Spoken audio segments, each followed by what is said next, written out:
नमस्कार, स्वागत है आपका बिहार समाचार में। बिहार की बड़ी और गर्मा गर्म खबरों पर बात करने से पहले आपसे एक छोटी सी अनुरोध है। कृपया वीडियो को एक प्यारा सा लाइक अवश्य कर दीजिएगा। आपका लाइक करना ही हमारी मेहनत का फल होता है। अब ये लीजिए, एक बार फिर से नौटंकी शुरू हो गई है। खोदी गई सड़कें बनाई गई या नहीं, इसके लिए जांच करेगी बुडको की टीम। लगता है कि कुछ भ्रष्ट अफसर लोग सड़कों पर चलते ही नहीं है। वे लोग या तो बिल में घुसा रहते हैं या फिर आसमान पे उड़ते हैं। अरे साहब, सड़कों पर एक बार चल के तो देखिए, जगह जगह पर गड्ढे हैं, गड्ढे नहीं भरे गए हैं। बिहार के इस भ्रष्ट सिस्टम को दीमक लग चुका है। बिहार में भ्रष्ट नेता, अफसर और इंजीनियर लोग नहीं सुधरने वाले हैं। बिहार में एक साल में 25 बार आदेश जारी किया गया, फिर भी सड़कें नहीं बनाई गई। सड़कों पर जो गड्ढे खोद कर छोड़ दिए गए हैं, वो 25 बार आदेश जारी होने के बाद भी नहीं बने। तो क्या ऐसे ही आदेश जारी होता है? नहीं, जितने बार आदेश जारी हुए हैं उतने बार उसे ठीक करने के लिए जनता के टैक्स से जो पैसा लिया गया है वो इन भ्रष्ट अफसरों, नेताओं और इंजीनियरों को दिया जाता है। सारे डेडलाइन फेल हो गए हैं, लेकिन ना ही गड्ढे भरे हैं, ना ही प्रोजेक्ट पूरा हुआ। और बिहार के डिप्टी सीएम ने कई बार चेतावनी दिए हैं, फिर भी डिप्टी सीएम की चेतावनी का भी किसी को कोई परवाह ही नहीं है। खोदी गई सड़कें नहीं बनाई गई है। हाल ही की बात करें तो पहला डेडलाइन 30 अप्रैल को था, फिर 15 मई, फिर 31 मई तक पूरा करना था, फिर 1 जून, फिर 10 जून, उसके बाद 15 जून तक हर हाल में खोदी गई सड़कों के गड्ढे भर देने थे। लेकिन काम हुआ क्या? नहीं हुआ। और अब जाकर जांच की टीम बैठेगी, अब फिर से इसमें पैसा खर्चा होगा। तो देख रहे हो ना, जनता के पैसे को एक ही प्रोजेक्ट के लिए, एक ही काम के लिए किस तरह से बार बार लूटा जा रहा है। और इसमें मुख्यमंत्री जी भी अकेले दोषी नहीं है। मुख्यमंत्री जी क्या करेंगे? पूरा सिस्टम दोषी है। पूरा नीचे से लेकर ऊपर तक पूरे सिस्टम को दीमक खा गया है। और देहाती भाषा में एक थेथर कहते हैं ना, जो किसी की बात को नहीं सुनता है, चाहे आप उसे कितने बार भी क्यों ना कह लो। इसी तरह से थेथर हो गया है पूरा ये सिस्टम।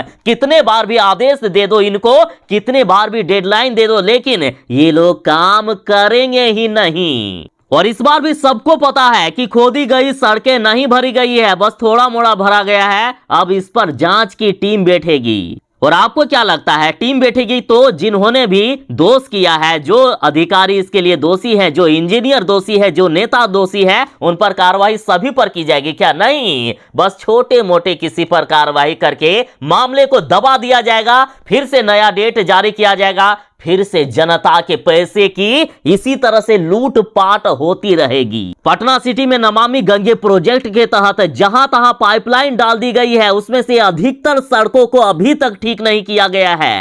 पाटलिपुत्रा कॉलोनी की सभी सड़कें, एक नहीं सभी सड़कें पिछले कई साल से टूटी व उखड़ी हुई है। लगातार अफसरों के निर्देश के बाद भी पाइपलाइन बिछाने वाली एजेंसी ने सड़कों का रिस्टोर नहीं किया है। और इसमें बड़े बड़े गड्ढे हैं, खतरनाक गड्ढे हैं जो जानलेवा हैं। यानी सड़कों पर मौत का जाल बिछाकर रख दिया गया है। सरकार का लक्ष्य था कि मानसून के आने के पहले सभी काम पूरा कर लिया जाएगा, लेकिन इसी तरह से नौटंकी इन लोगों की जारी रहेगी। पूरा मानसून बीत जाएगा लेकिन काम नहीं होगा, फिर से अगले साल काम के लिए पोस्टपोन कर दिया जाएगा। वाह जी वाह!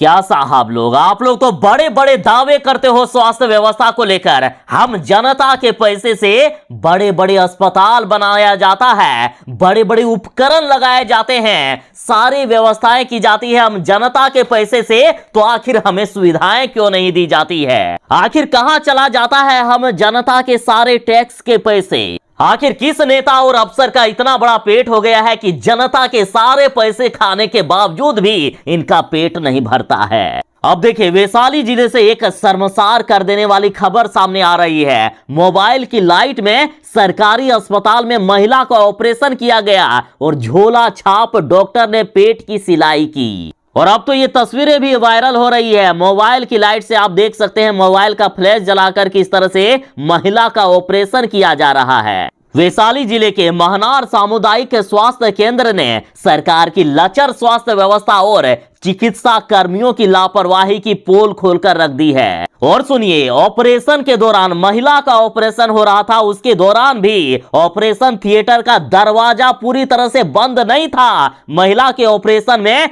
कई अन्य पुरुष भी मौजूद थे, पर भारी चिकित्सा पदाधिकारी ने यह लापरवाही हुई है, ये मान भी लिया है। बिहार सरकार की सर्वोच्च प्राथमिकता स्वास्थ्य है। स्वास्थ्य को लेकर ये लोग बड़े बड़े दावे करते हैं, तो कहां चला जाता है सारे दावे आपके। यहां परिवार नियोजन के तहत ऑपरेशन के दौरान महिला मरीज के जान से खिलवाड़ किया गया। एक तो झोला छाप डॉक्टर ने महिला के खुले पेट की स्टिचिंग की, और वहीं ऑपरेशन के दौरान थिएटर में एक साथ आधा दर्जन लोग खड़े होकर महिला का ऑपरेशन देख रहे थे। बिहार के शिक्षकों के लिए खुशखबरी है, अब किसी भी शिक्षक का वेतन नहीं रुकेगा। शिक्षा विभाग ने बड़ा आदेश दे दिया है कि बिना ठोस कारण के नहीं रोके शिक्षकों का वेतन, नहीं तो कार्रवाई की जाएगी। अब शिक्षकों का बिना ठोस कारण के कोई भी अधिकारी वेतन नहीं रोक पाएगा। शिक्षा विभाग के अपर मुख्य सचिव दीपक कुमार जी ने बड़ा आदेश दे दिया है। मुख्य सचिव दीपक कुमार ने एक केस का जिक्र करते हुए निर्देश दिया है कि वाद संख्या CWJC 7648/2020 उमेश कुमार सुमन बनाम राज्य सरकार एवं अन्य में पटना उच्च न्यायालय ने आदेश दिया है कि शिक्षकों को कार्यरत अवधि का वेतन दिया जाए। यानी वेतन नहीं दिए जाने पर, समय पर वेतन नहीं मिलने पर शिक्षकों ने जो केस किया था वो हाईकोर्ट में जीत मिल गई है। अब सभी शिक्षकों को समय पर वेतन मिलेगा, और इसके लिए शिक्षा विभाग ने भी बिहार के सभी जिलों में लेटर जारी कर दिया है और सभी अधिकारियों को ये निर्देश दे दिए हैं।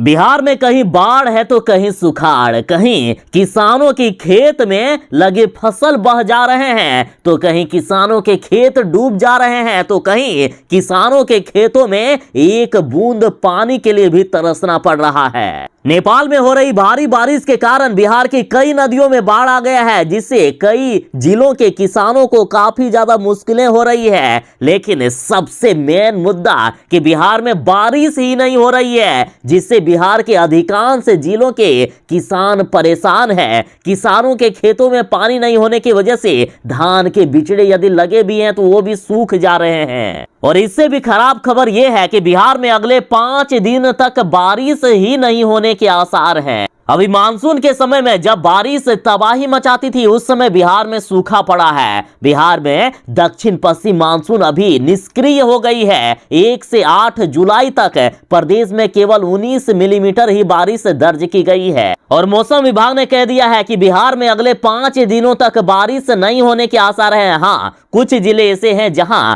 कहीं हल्की तो कहीं मध्यम स्तर की बारिश हो सकती है, लेकिन बिहार के अधिकांश जिलों में अगले 5 दिनों तक बारिश के लिए तरसना पड़ेगा। लालू यादव का इलाज अभी दिल्ली में चल रहा है। लालू यादव की सेहत में लगातार सुधार हो रही है और अब सामान्य वार्ड में लालू यादव आने वाले हैं। बता दें कि लालू प्रसाद यादव अपने घर पर ही सीढ़ी से गिर गए थे, जिससे उनके दाएं कंधे की हड्डी टूट गई थी। और लालू यादव की किडनी की बीमारी होने के कारण लालू यादव की सेहत काफी बिगड़ गई। लेकिन बिहार में तो इलाज की उस तरह की कोई व्यवस्था है ही नहीं। 15 सालों से नीतीश की सरकार है, उससे पहले लालू यादव की सरकार थी, लेकिन बिहार में एक राजनेता का ठीक से इलाज नहीं हो पाता है। तो सोचिए, अब जनता आवाज उठा रही है, जनता सवाल कर रही है कि बिहार में आखिर हम गरीब कहां जाएंगे। आप लोग पैसे वाले हो, आप लोग दिल्ली चले जाओगे, बाहर चले जाओगे इलाज कराने के लिए, लेकिन बिहार की हम जनता जो अच्छे स्वास्थ्य के लिए बराबर सरकार को टैक्स देते हैं, सरकार हमारे पैसे लेती है ताकि बिहार में स्वास्थ्य व्यवस्था को ठीक कर सके, तो आखिर वो पैसा जाता कहां है? बिहार में आखिर इलाज की व्यवस्था क्यों नहीं है ठीक से? मुख्यमंत्री नीतीश कुमार जी स्वयं चले जाते हैं अपने मोतियाबिंद की इलाज कराने के लिए दिल्ली, तो आखिर बिहार की जनता क्या करेगी? जब नेताओं को ही बिहार के डॉक्टरों पर, बिहार की स्वास्थ्य व्यवस्था पर भरोसा नहीं है, तो हम जनता आखिर क्या करे, बोलिए। अब खबर आ रही है कि लालू यादव के बड़े बेटे तेज प्रताप यादव ने प्रण ले लिया है कि जब तक उनके पिता की तबीयत पूरी तरह से ठीक नहीं हो जाएगी, जब तक वे घर नहीं लौट आएंगे, तब तक तेज प्रताप यादव प्रभु की शरण में रहेंगे। तेज प्रताप यादव ने कहा कि मुझे राजनीति नहीं, सिर्फ पापा चाहिए। तेज प्रताप यादव ने भगवान की शरण में जाकर शपथ ली है कि जब तक लालू यादव पूरी तरह से ठीक होकर घर नहीं लौटेंगे, तब तक वो भगवत भक्ति में लीन रहेंगे।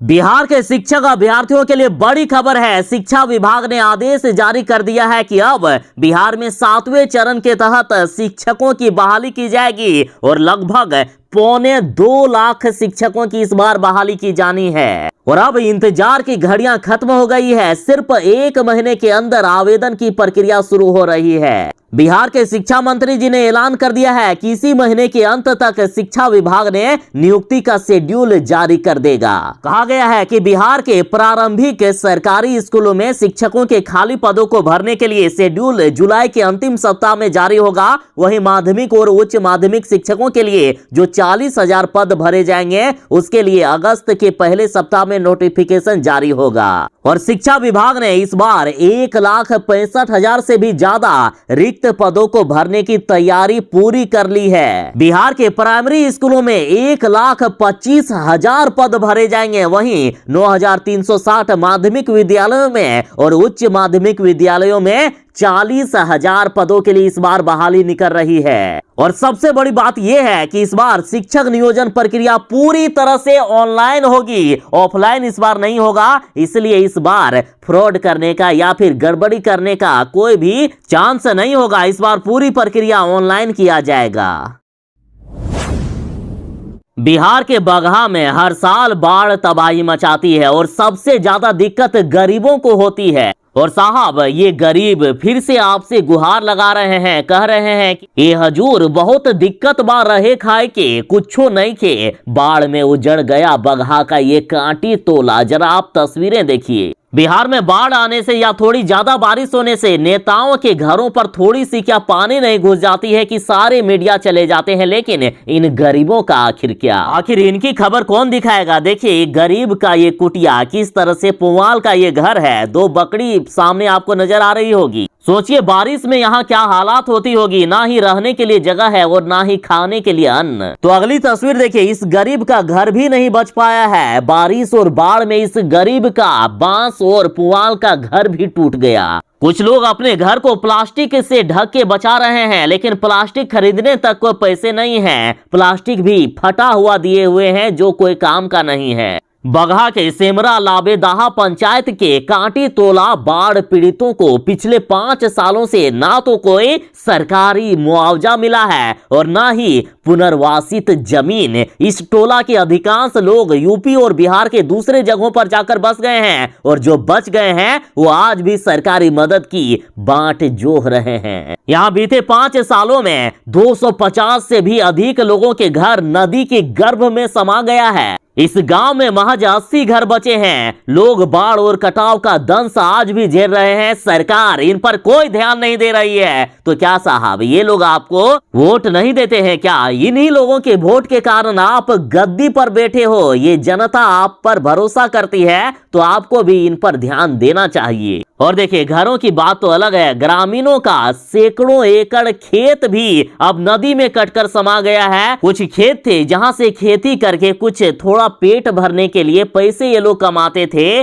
लेकिन वो भी अब खत्म हो गया है। और अब इन इलाकों के लोगों को फिर से तबाह होने का डर सताने लगा है, क्योंकि सरकार अभी भी यहाँ कोई ध्यान नहीं दे रही है। और ऐसा एक इलाका नहीं है, बल्कि बिहार के कई ऐसे इलाके मिल जाएंगे जहां सरकार की बेरुखी देखी जा रही है। यहाँ के स्थानीय लोग कह रहे हैं कि ये हजूर बहुत दिक्कत बा रहे के, सब कट गईल, कुछो नहीं खे, खाए पिए खेती बाड़ी के कुछो नहीं खे, सब कट गईल हुजूर। आजा 250-300 लोग रहे, अभी कुछो ना तो 80-90 घर बच गईल बा।